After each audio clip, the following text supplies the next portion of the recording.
There is a place unlike any other that currently exists on this planet, on this dust bowl Earth. This dust bowl Earth that is infested with triffids, with plants that are constantly trying to devour and eat us at every single opportunity. There is a place on this Earth where cybernetics are not the norm, where people haven't locked themselves in vaults. There is a place on this Earth, high, high up in the highest mountains, where the air is clear of dust and you can breathe deeply. You can breathe so deep that it feels like the air itself is bringing you freedom, freedom from this quarantine that we find ourselves in.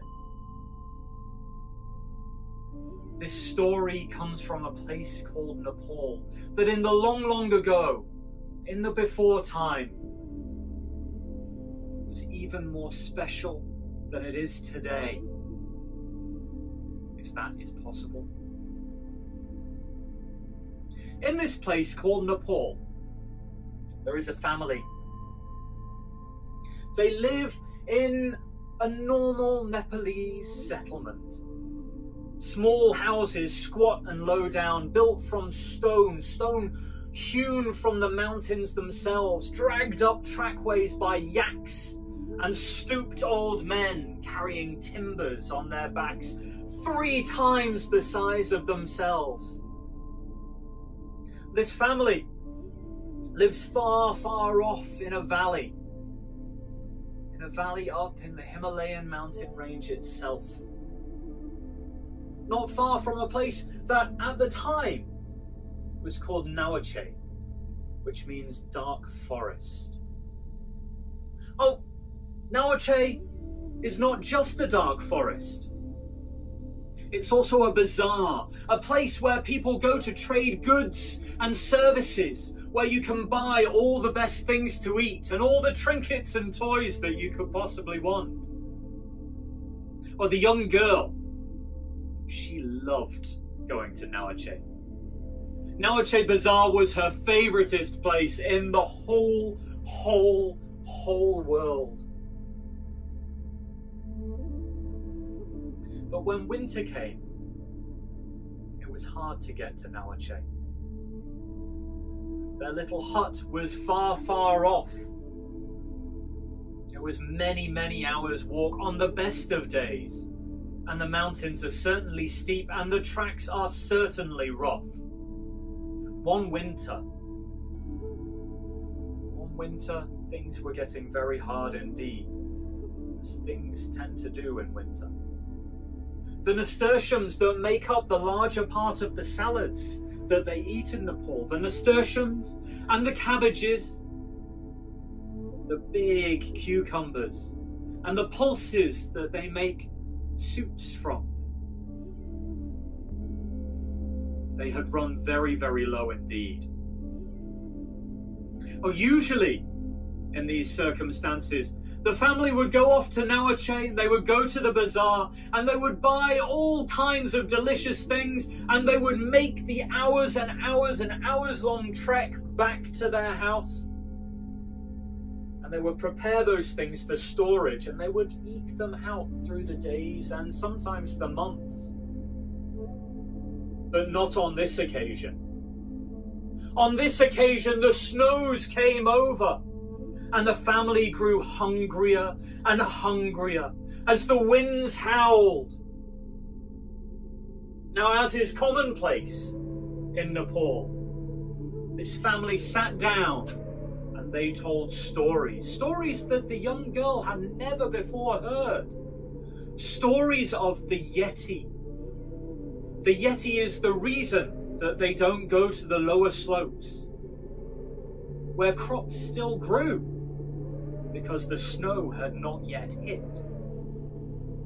The Yeti eat the root of the plants there, but the people do not, for fear of the Yeti. Now, even around the fire, the family were cold. Even around the fire, with the stories being told so wondrous, the girl fell asleep with worry in her heart. She woke early the next day. She went out to the lower slopes, and the blizzards came over. Snow thicker and faster than she had ever seen before in her life, and she was so scared. But even so, she dug into that frozen earth, pulling rocks aside, heavy and sturdy as they were. And she clawed up the roots that the Yeti ate from the ground, and she stashed them in her basket for later. But as the day grew longer, it also grew darker.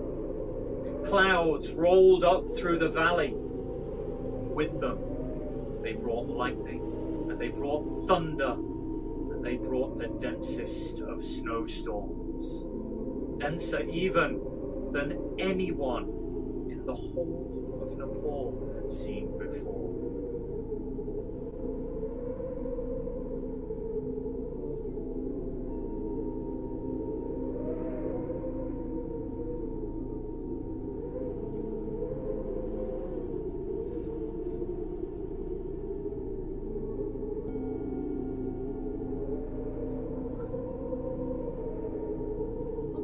So thick now. I should have listened to my parents.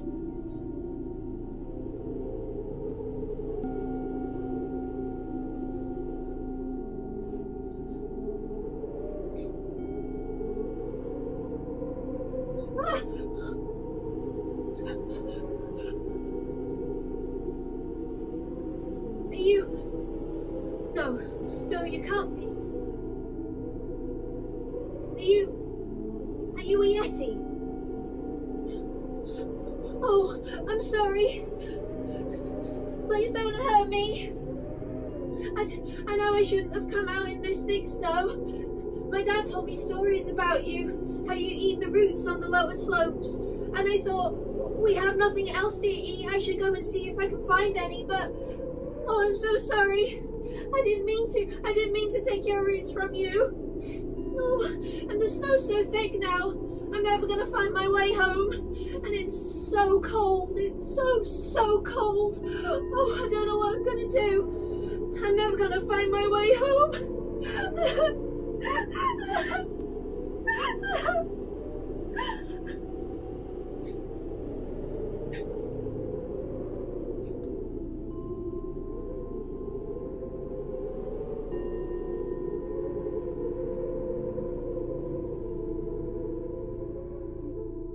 The girl was found the next morning at the entrance to the village, near that great arch painted with murals, images of Chomolungma, of Nuptse and Lutse, of Amadablam, the jewel of Nepal. There was nothing wrong with her. She was completely unscathed.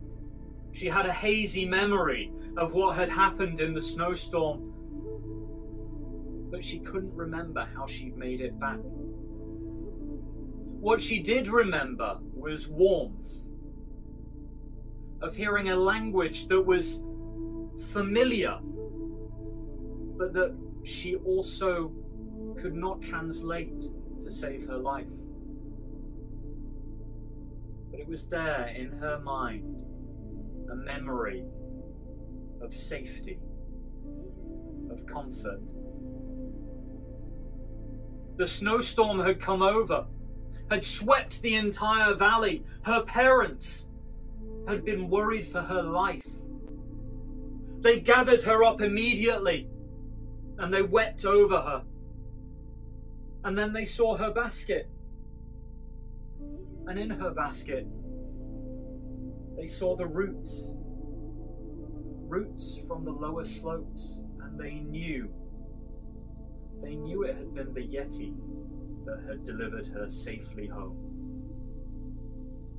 They also knew that But they must not go back to the lower slopes. They must continue the story, and they must make people wary of those areas. Because if the Nepalese people were to eat all of the roots that the Yeti eat, there would be nothing left for the Yeti. And these beautiful creatures, these creatures of comfort and safety, would be lost to the world forever.